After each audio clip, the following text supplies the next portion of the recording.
क्या ऐसे क्राइम जहां पर समझौता नहीं हो सकता, उन केसेस में हाई कोर्ट को एफआईआर रद्द करने की पावर होती है या फिर नहीं होती?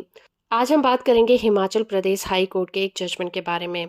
और केस का टाइटल है Prakash Chand versus state of Himachal Pradesh. और इस केस की सुनवाई जस्टिस चंद्रभूषण बरोवालिया की बेंच कर रही थी। मामला ये था कि एक कपल की मैरिज के कुछ ही टाइम के बाद इनके बीच में डिस्प्यूट हो जाता है। उनका एक बच्चा भी है। महिला ने अपने पति और ससुराल वालों पर दहेज केस और घरेलू हिंसा के केस दर्ज करवा दिए थे। उसने अपने पति पर आईपीसी के सेक्शन 498 ए, सेक्शन 120 बी, 406 और आईपीसी के सेक्शन 506 के तहत एफआईआर दर्ज करवाई थी। लेकिन कुछ टाइम के बाद दोनों कपल के बीच समझौता हो गया और वाइफ एफआईआर को रद्द करने के लिए मान गई। फिर वो हाई कोर्ट पहुंचे। दोनों पार्टीज के वकील ने हाई कोर्ट को बताया कि दोनों पति और पत्नी के बीच में समझौता हो चुका है, इसीलिए अब वो एफआईआर को रद्द कराना चाहते हैं।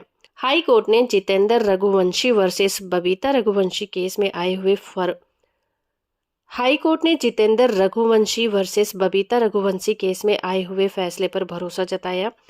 और इस केस में कहा गया था कि चाहे केस गैर समझौता योग्य क्यों ना हो, पर अगर वो केस फैमिली मैटर से जुड़ा हुआ हो तो उस मामले में एफआईआर को रद्द किया जा सकता है।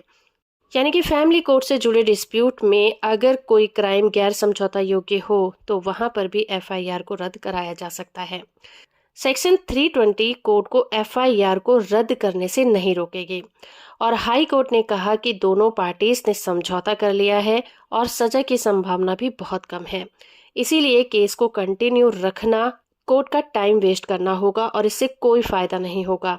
इसके बाद हाई कोर्ट ने एफआईआर और उसके बाद की सभी कार्रवाई को रद्द कर दिया।